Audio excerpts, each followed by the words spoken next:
Hello, friends, and welcome back to Igniting Imagination. I'm your host, Lisa Greenwood, and joining me is my dear friend and co host for this season, Shannon Hopkins. Hey, Shannon.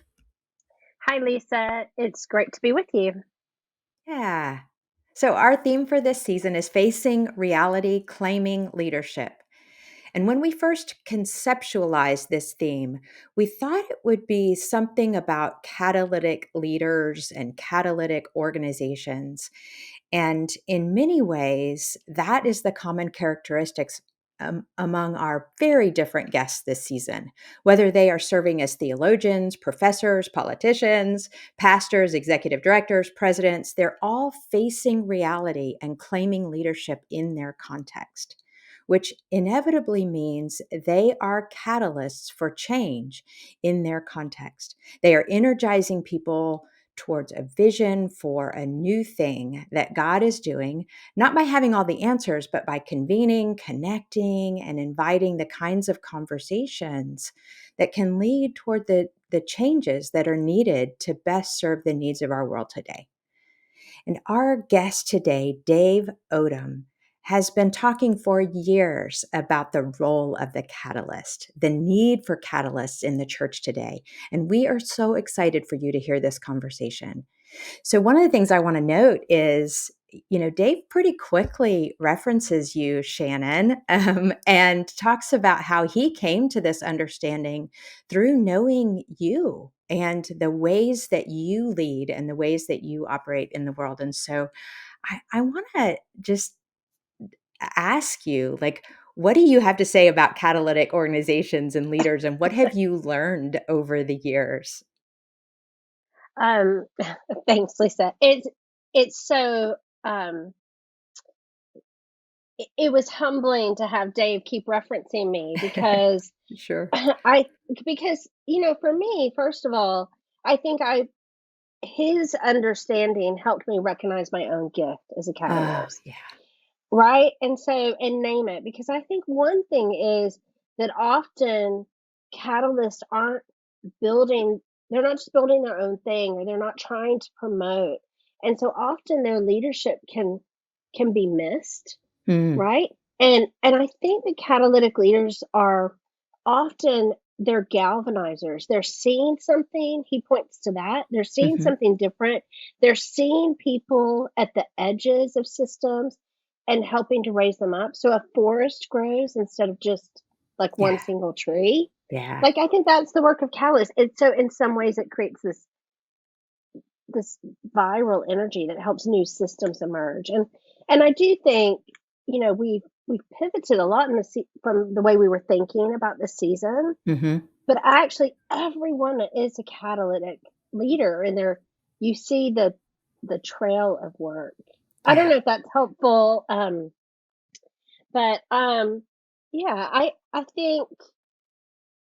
I think there is a difference between catalytic leaders and catalytic organizations. Mm. But catalytic organizations, I think, also they grow by taking risk. They grow by investing in others that don't always look like they serve the institution. Mm. And I can guarantee there are people listening to this podcast that can immediately think, oh, those are the institutions I'm paying attention to Mm. right now, right? And Nice. yeah. Anyway, that's some of what I'm thinking about in terms of catalytic leadership and organization. Yeah. Well, I certainly see it in you. And we get to experience it in Dave, even in the conversation. Mm, Yeah. Will you share with our listeners his bio? absolutely. Dave Odom joined Duke Divinity School in August of 2007 to launch leadership education at Duke Divinity. He now oversees all of its programs and publications, including Faith and Leadership. He regularly teaches and facilitates events, and both writes and solicits content for Faith and Leadership. Since 2014, he has also directed Alban at Duke Divinity. For more than 20 years, he has been active in the Cooperative Baptist Fellowship. He's an ordained Baptist pastor and a graduate of Furman University Southeastern Baptist Theological Seminary, and Princeton Theological Seminary. Thanks, Shannon. Dave is a dear friend, mentor, colleague of ours, and we are so grateful for all his support, care, example, and wisdom over the years. I loved this conversation, and I loved that it was the three of us getting to have it together. Was really lovely. So, what stood out to you, Shannon? Um, I loved the part where he talked about a healthy church is not the purpose, Hmm. right? Like the role of the church isn't just to be healthy or just to grow. Like I loved that because he takes us back to why we need catalytic leaders, right? Yeah. It's to help the church be all that it's meant to be. And yeah, and I do love the way you're right. He just embodies catalytic leadership. Yeah. Yeah. You hear it all the way through when he's referencing other folks and the ways that he builds up the church and leaders in the church. And, one of the things that struck me that I hadn't really thought about is, and I probably mentioned this in the conversation, but that catalyst, it's not the whole role, right? Right. It's a part of the work, but there's also a good catalyst has to have good boundaries, has to have a strong Mm, sense of identity and purpose and be living into that. Um, mm, and and it's out of that sense of identity and purpose that you can then begin to be a good catalyst in the system, if you will. And that felt really important. That came out in the midst of his yeah, words. yeah, absolutely. So let's listen to our conversation with Dave Odom. Hi, Dave. It's great to see you. Great to see you, Lisa. So this season is all about facing reality and claiming leadership. And of all of our guests this season, and it's a pretty incredible lineup, uh, you are uniquely positioned to see the broad landscape of the church from your role at Leadership Education at Duke Divinity. So from your point of view, how would you describe the reality the church is facing right now? I mean, the church is facing the reality that everybody else is, Lisa. So, I mean, Hmm. I think the headline for almost everybody is the reality of polarization. The fact that not only do we have differences of opinion, but more and more people only listen to and talk to people who agree with them. Hmm. And it shows up in church in a certain way. It shows up in politics in other ways. But it's a serious challenge to any kind of leadership. And if you layer onto that a kind of mistrust of institutions, Yeah. generally, no matter what their perspective is, then you've got an environment that it feels like you're going uphill all the time, Hmm. and therefore leaders get tired. All the things that can happen as a result of doing hard work all the time. Yeah. So, it's interesting that you immediately start with the church is facing what we're facing in our larger culture, and I think about Brueggemann's words that we use often, talking about the church being the alternative narrative. And so, what is that? I mean, given this reality that you've described, what kind of leadership is needed in the church, but also by the church? I I know what I hope for, Yeah, and fair. and that is not necessarily what I'm observing is necessarily the most successful. Hmm. And everything is a matter of like what's your measure of success. Um, but I hope for this modeling of deep listening to one another. I Hmm. mean, clergy are trained to listen to a text. They're trained to listen to people. Sometimes they have a lot of experience in facilitating dialogue across. Sometimes they don't have quite as much of that, but they have to learn it when they get in the middle of it. And so this posture of listening, of viewing the stance that the other person is taking charitably, like what's behind, what's informing, what's the joy or the pain that is informing them. It's good pastoral care. It's good in all kinds of ways. Like, in some ways, now is the moment for the church to be what it always has been, but has not always claimed, to see what other people can't see, to walk into places that other people don't feel invited. We've kind of retreated from some of that and sort of Yeah. treated like our church. Our mutual friend, Bishop Huey, once said to me, she said, I don't think being a healthy church is the point. Mm. And it's like, that's true. It's the witness of the church. It's the engagement of the church in the world. And now we get to practice every Sunday with the people who show up, because they have as much difference between them in many cases as the people on the outside do. Yeah. So we're constantly both practicing and doing the work. So it's the most important time to be a congregation. It's the most important time to have a Christian witness. And it's a very important time to take regular naps and take care of yourself, because this is a long period. This season is not going to end quickly. Yeah. Oh my gosh. So Dave, you both just like made me light up, and you like are speaking my language when you say now is the moment for the church to be the church, and this is a time, because you know me, I believe that I think it's the greatest time for the church, because we can act and people don't expect it, and we can model something different. And then you also just like pop my balloon a little bit like Margaret Wheatley did by going, um, this is going to be a long time. This isn't going to be over quickly, this phase we're in. So thank you. And really, but I wonder, you've talked a lot about the role of catalytic leadership in this moment, and you've written about it. You've used the phrase to talk about catalytic organizations and catalytic leadership. I'm wondering, what, um, like, given the realities of today, is the role of the catalyst important? And if so, why?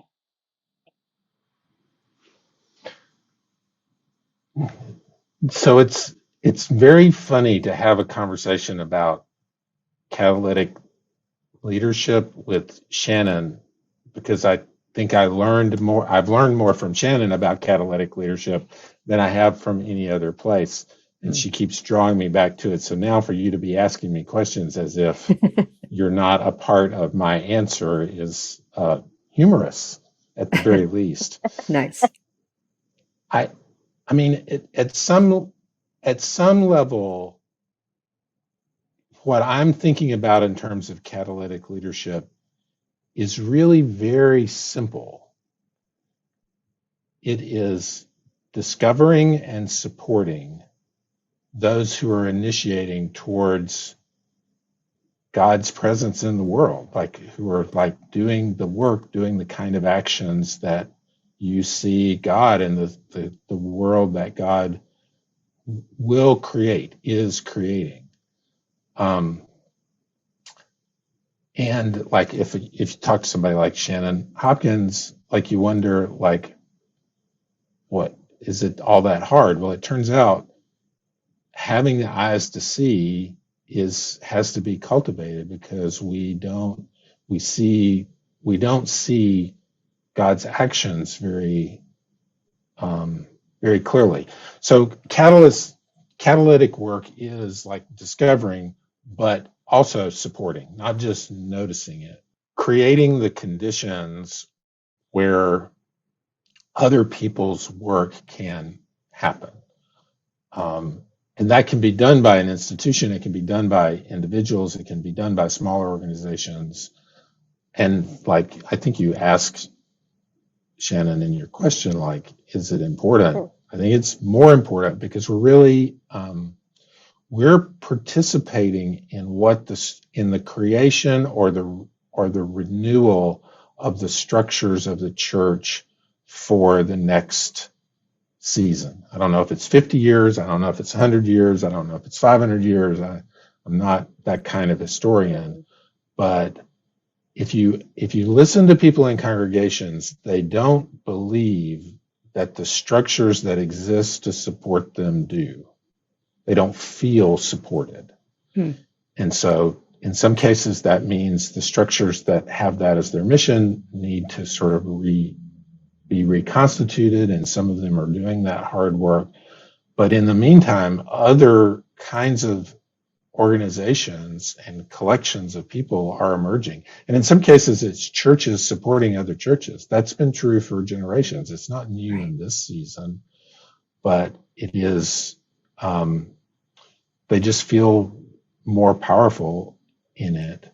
And the kind of the evidence that I have for that is like congregations feel necessary to create their own curriculum, to create their own services.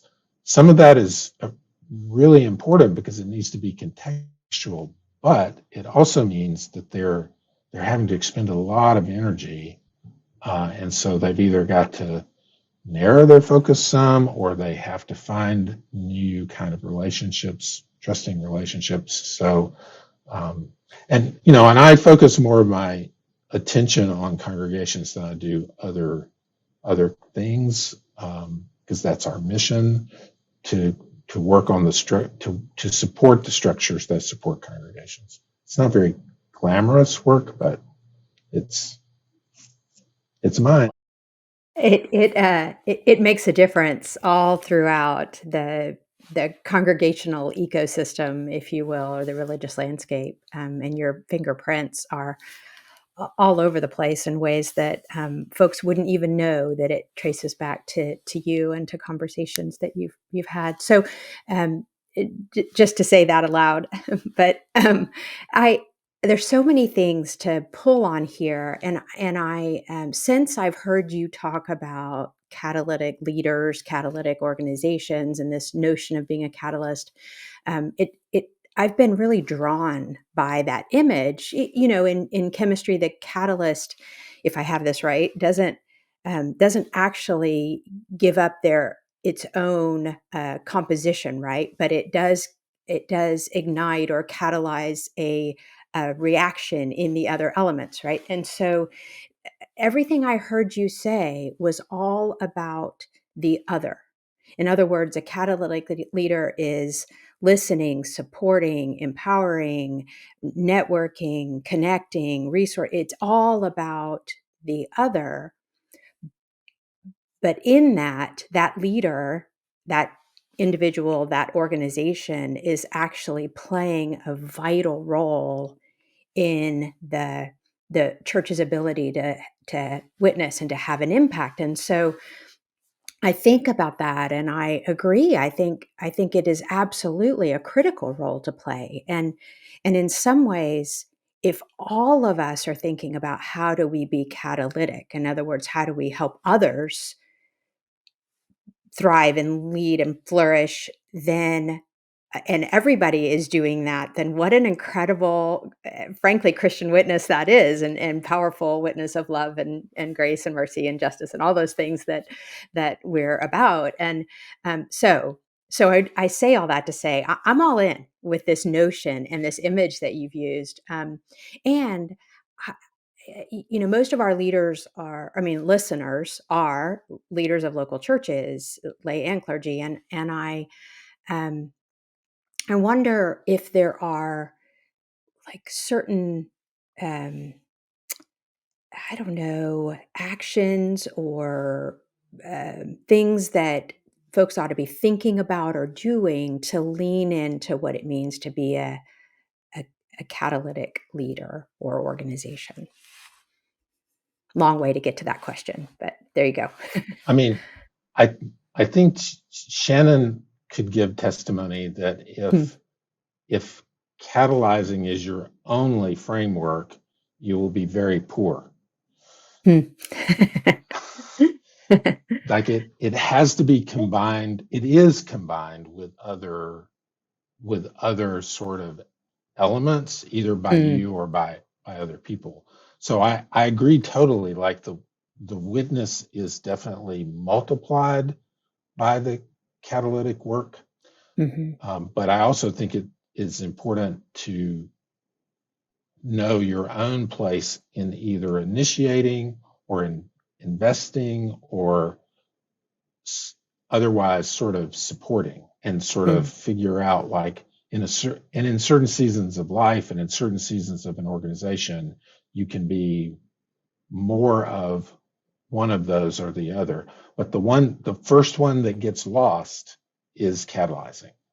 Mm-hmm. When I've watched like denominations go through restructuring, for example, and I have known who the catalysts are, the people who do more catalytic work, it's like if the catalyst isn't taking credit for other people's work.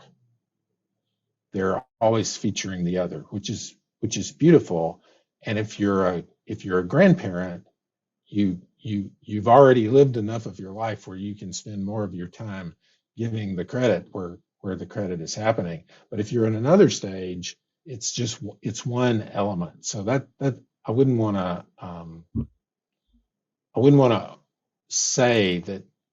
In fact, in some of the writing, my earliest writing, some of which Shannon did not like, I used catalyst like a noun, as if like that's the thing. That's you are a catalyst, and I try to discipline myself not to do that, and to talk about it as a way of working and a way of seeing. Um, so I think that's all preamble. The the deepest practice, which is a spiritual practice, I think, Lisa, and it's a spiritual practice that Texas Methodist Foundation and the Wesleyan Impact Partners. Partners. Um, you changed your name, and so I'm having to relearn things. Well But done, friend. thank you, thank you, thank you. Like your organizations have done this for a long time, so this is nothing new to you. It's the discipline of seeing. It's the Yeah. discipline of paying attention. And it's the discipline of saying, oh, wow, that's that's really interesting. I mean, Shannon, we've had a little bit of audio trouble with you, but I still think about the first time we met. And it wasn't actually a meeting. The organization that Shannon uh, founded, Matriska House, which was really kind of a community and an organization all wrapped up in a confusing identity, at least confusing to an outsider. And that's a sign that you're doing catalytic work when you can't quite understand what's happening. Uh-huh. But there was a group of college students where I was leading a retreat, and they played this game about um, entrepreneurship and resources, a game called Mission Possible. And like I watched the transformation of the students in the room Hmm. and asked the person who was facilitating it, like, what is this? I got so excited I started talking too much, really bad habit of at that point middle-aged ministers. Um, but then I had this conversation. She said, "Oh, I'll just introduce you to the person who created it, was Hmm. Shannon." And then I discovered like it wasn't just a game. The game was the result of the way of working that didn't just help people learn a new way of thinking, but a new way of seeing. And that's what we got to help one another with, is Yeah. this way of seeing. Now I Yeah. probably should pause and let Shannon defend herself. So, Dave, I'm remembering your earlier writing about catalyst, where you talk about the role of the catalyst, the investor, and the adventurer. And you said a moment ago, like, if you're just working as a catalyst, you're going to be really poor. You can't be your only way of working, which I do totally agree. But none of us have just one way of working, right? But when I look at the lock leaders, I think, wow, there's a group of catalytic leaders. They're really working to bring something new in the ecosystem. And I wonder if you would agree with that. And then also, it makes me think that the role that Wesleyan Impact Partners and Texas Methodist Foundation is playing in the ecosystem is one of a catalytic institution. And it makes me think that do we also need to look for ways to reward the catalyst when actually as denominations have been changing and shifting, and that's the role that's getting pushed out? Do we need to do more to help kind of resource the catalytic work in the ecosystem? So I don't guess a podcast is all that interesting if all you do is say yes, yes. But that's my yes. I mean, part of my attempt to talk about adventurers, which I would now call initiators, um, initiate the work of initiating beside the work of catalyzing, beside the work of investing is part of what the catalyzing work is helping investors see where to invest. And the system sort of becomes much weaker if the people who can do the investing with their time, with their attention, with their financial resources, with their partnership and collaboration, if they don't see the value of the catalyzing work and don't figure out a way to fund it. The initiating work, it's just always easier to fund it because you can see it, you can measure it. The people who are doing the work are seeing the reward. Now, sometimes that's happening with inside economic systems where there is so little money that it requires ongoing investment to have the impact. So there's important questions there. It just doesn't take care of itself.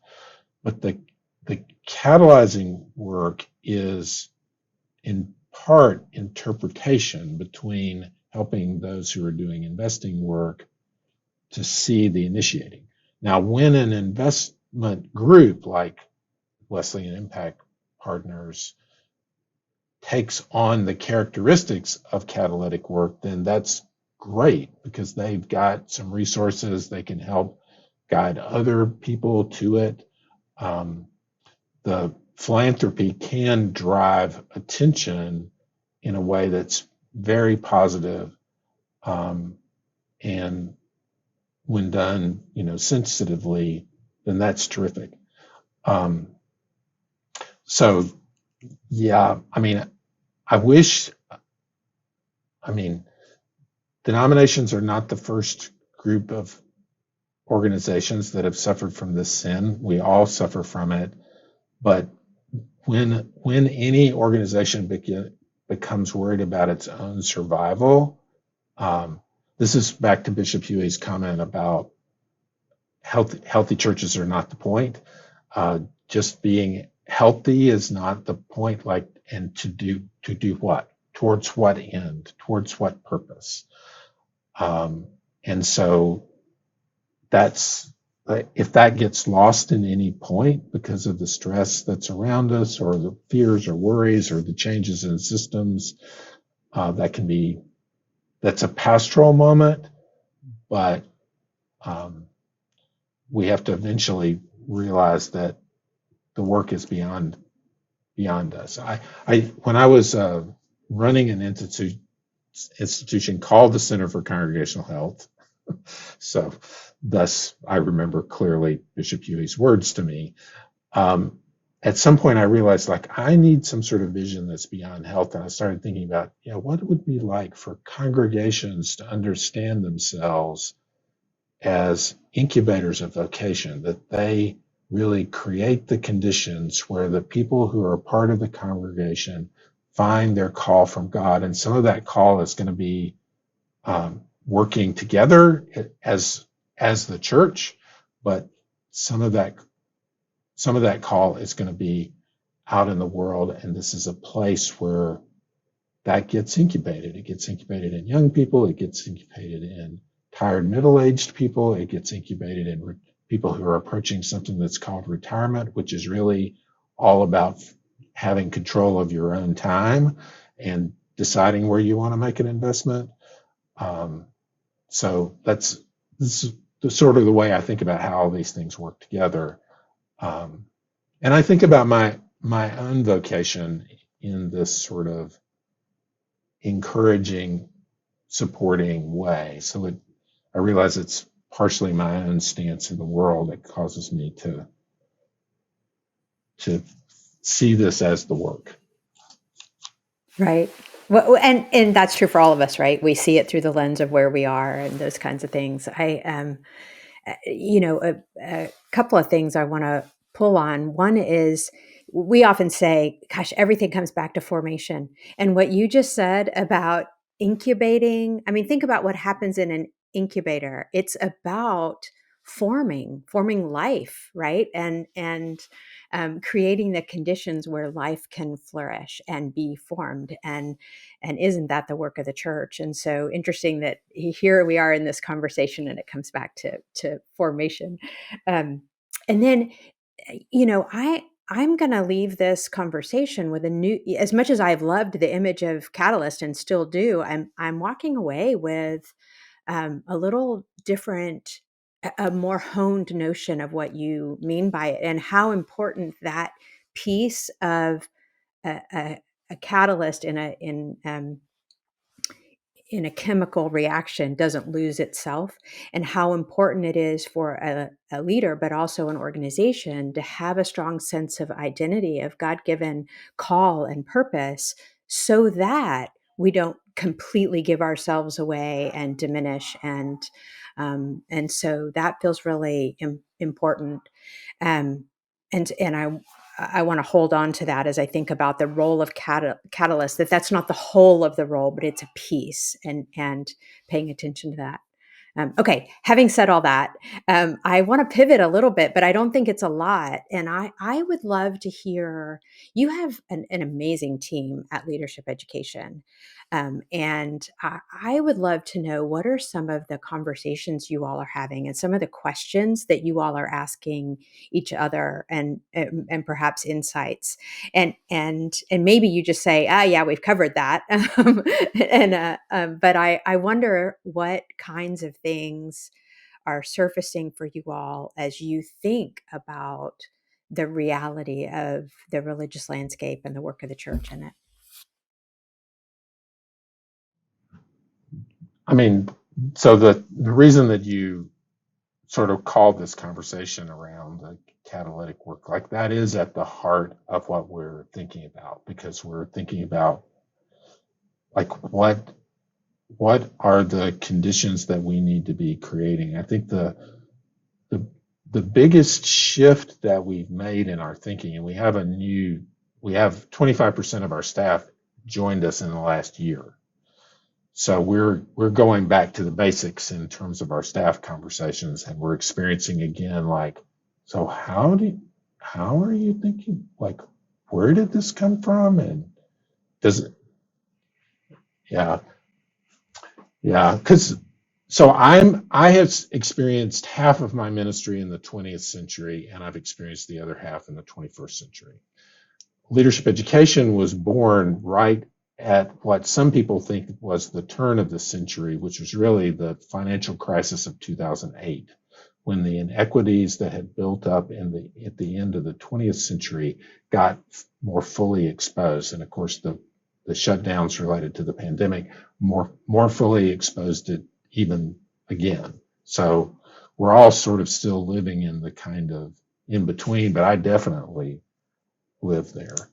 And the heart of our work and what we sort of are talking to one another about is like, how do we encourage everybody to be more catalytic? Not, I sort of said to you, it's got to be a sort of mixture. It's like, how can you do your work, do the work of your institution in a way that does form people into the way of life God wants us to lead, and also multiplies the work in ways that you can't take credit for, and that you're giving full attention, full support of all the people. I don't think there's a shortage of people who want to join together to follow sort of God's vision of the beloved community and the new creation. But I think we have boxed ourselves in to where we can't see it. We we're spending more time, as I said before, like with people like us, and bemoaning how fewer people there are like us, and not enough time going, oh, that that Latinx community, they don't have the same kind of institutional infrastructure that we do, but my goodness, the nature of relationships and the family life that is much beyond family, like that's a source of nurture and energy that I'm missing. So like, how do I respectfully join forces if that's what is open, or at least enter into a relationship in which I realize, wow, they know something that I don't know. When I say network, they think I'm talking about computers. They think about family. They're not, and it's not something you build, it's something you nurture. And you nurture it with really good food, among other things. Um, so it's this practice of noticing, naming for one another, and for us, it's setting up systems where we can see the patterns. Like, oh, we're doing pretty well in working in these communities and with these communities and with these sorts of institutions. We don't know enough.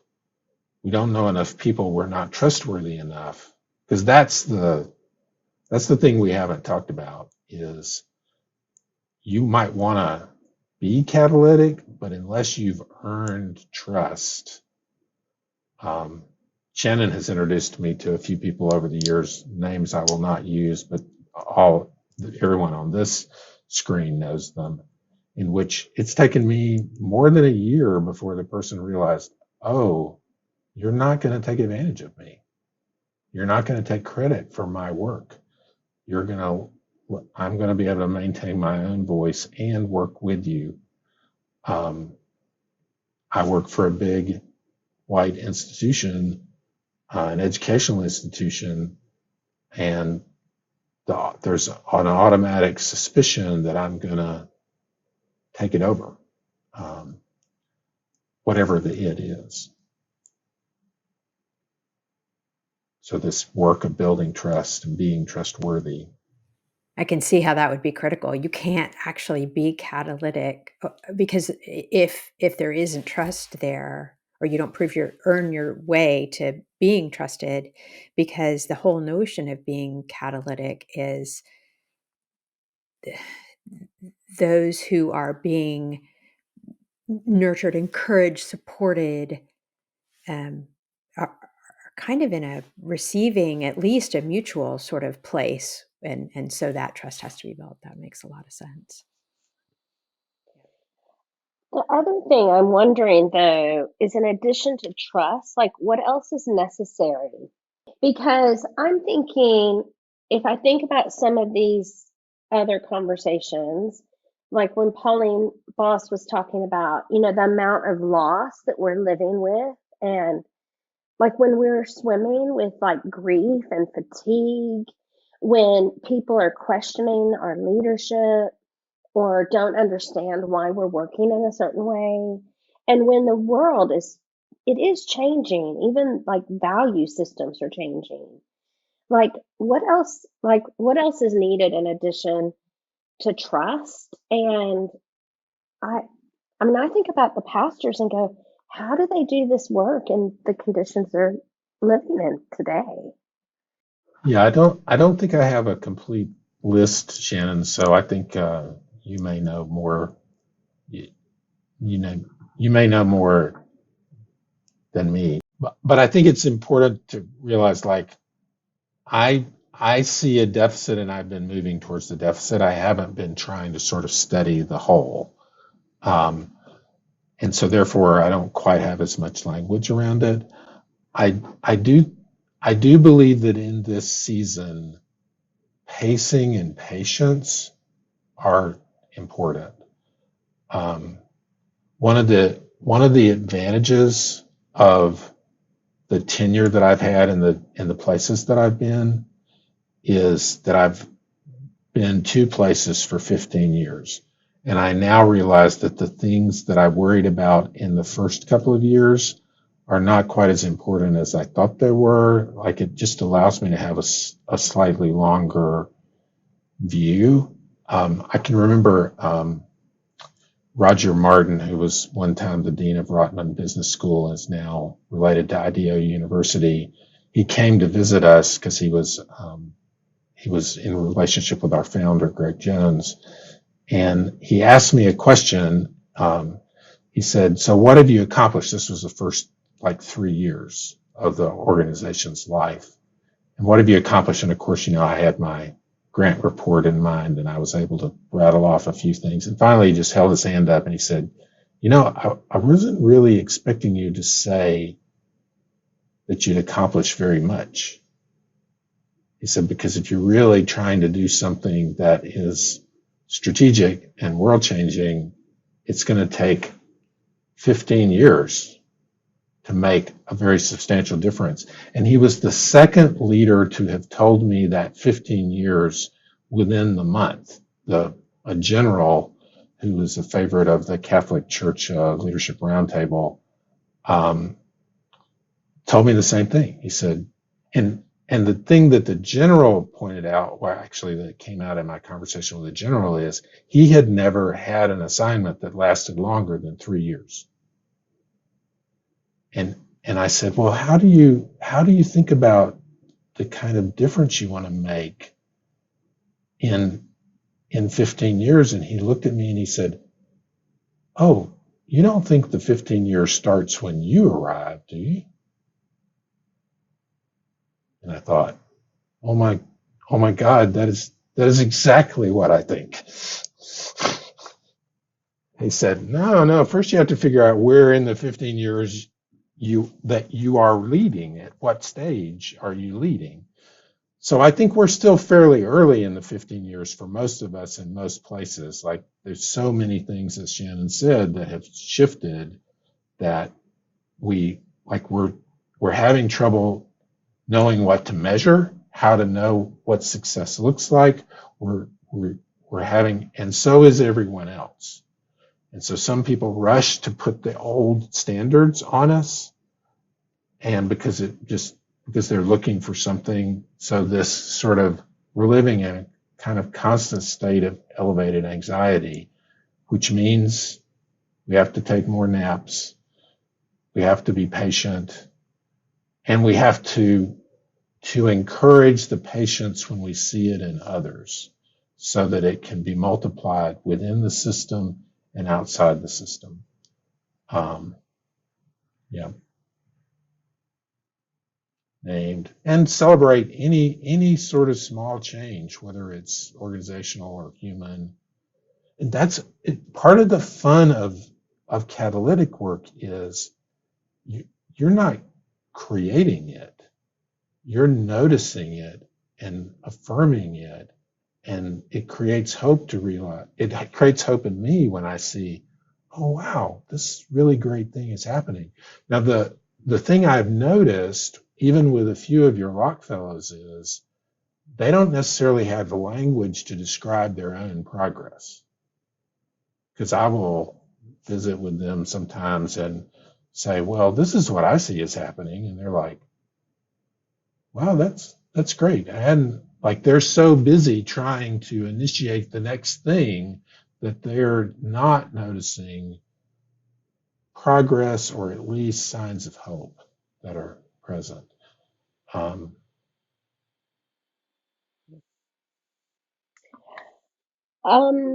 Dave, I wonder if you could talk about what gives you hope for the church in this moment. Like, what's giving you hope now? Is there a story you could share from a church or a ministry or a leader that embodies your hope for the church? I mean, my favorite recent visit is actually to somebody that all of you know, the Bethel Church in Morristown, New Jersey, the AME Church. And there are a couple of things. One of the most striking things is that they have their their history, their meta history as a congregation on display on the street in front of the church. They have a picture of John Wesley. They have a picture of Francis Asbury. They have a picture of Richard Allen. And they tell, like in a little paragraph form, the impact of these people. And then the sidewalk going up into the church building, like at the center of it is the mother of their church, their church mother. And then some of the saints' names are on the sidewalk. And so we talk about the phrase that Greg Jones named for us as tradition innovation. Like, I have never seen tradition that brazenly put out. And if you talk to Sidney Williams is the pastor of Bethel, and if you talk to Sidney, like, your interest will drive the way he tells the story. So if you want to hear all about innovation, you will hear all about innovation from Sidney. If you want to hear about finance and how to stir up economic imagination, then he'll give you all of that. But if you ask him about tradition, he'll say, well, yeah, part of the early work in this church was recovering its history. And so those signs on the street and that sidewalk are a part of that. And the saintly pastor that they discovered, who was later an AME bishop, but was a conductor on the Underground Railroad when he was in Bethel, like, the people in the church had completely lost all of that. They had, it was very deeply buried. And he's like worked on history displays that are at the Morris County, I don't know if it's the Library of Chamber of Commerce or something like that, in addition to a feeding program and everything else. So this little church is the hub. It's almost entirely catalytic. And the thing that he probably wouldn't want me to emphasize is, if you've got a problem in your church, Sidney has it in his. All of that tremendous work has not kept the people from being irritated and not being able to use the kitchen at the end of a funeral because there's a feeding program going on. Like, all the things that every pastor has ever experienced, Sidney has those too. The evidence of his faithfulness to the work that I see is like the incredible ministries that his children are bringing to life on their own. Like, that's a formational place, and it certainly has to do with his parents, but it also has to do with the church. It has to do with the community. But I find really remarkable people doing remarkable things in every church. I find some congregations who block it and who don't. It doesn't happen in the building. It doesn't happen as a blessed part of the church. But I find them everywhere. But there was just an unusually large number around Sidney Williams and Reggie Blunt and the ministry that they've done with Oikos. But frankly, I could go through every one of the Locke Fellows that I know and tell a similar story. Very cool, including our friend Shannon. So, yeah. Right. Worth noting that that Sidney, if I have this right, he's in his 15th year. And so, I mean, if you just think about what you said earlier, I mean, this is the long game, right? This is patience and listening. And he didn't jump in with innovation. He started with who are we and identity and purpose and tradition and such. So, yeah, that's a beautiful story. Okay, Dave, we're going to wrap up here with a few rapid fire questions and then kind of a final question that we're asking everybody. So here's some rapid fire questions for you. What's a book you have read fairly recently that you'd recommend for leaders? So I really like David Gushue, who teaches at Mercer, his book on moral leadership, because it has numerous sort of biographies, and that's what inspires me, is the stories of people from the church's history. And David's an ethicist, and so he puts it together in a nice way for people who can only read so much. They've got too many other things going on. So that's a book I would Yeah. recommend. Nice. Nice. What's a spiritual discipline you found meaningful in your leadership over the years? So I start every day in quiet.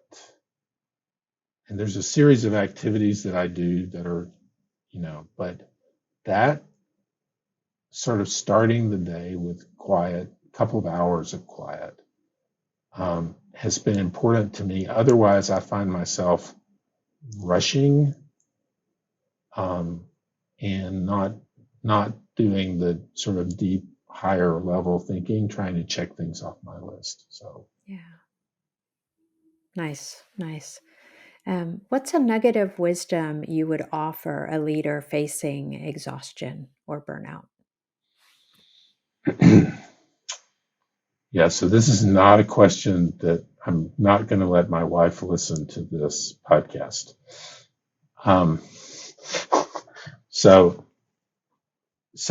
my nugget of wisdom has to do with pacing. That like what does to me the antidote to burnout has to do with variable speed. If you are operating at the same speed all the time, it there's a kind of burnout that comes, and you've got to have some sort of rhythm. You've got to have some sort of variable speed. I named that mine starts in quiet. That doesn't have to, that's not there's multiple kind of ways to do that.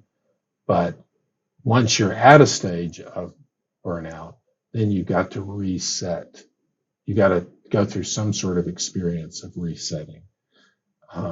Very painful and probably not something to do in isolation. Probably requires community, requires support.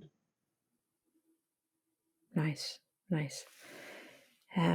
Finally, we are asking all of our guests this season one question. So, as you consider the reality of the world, things we have talked about today, and the leadership to which you have been called, what do you want to be remembered for? So we have a very I'm sure this is really irritating to everybody, but we have this thing when someone says that someone else has been helpful, I insist that we stop and celebrate.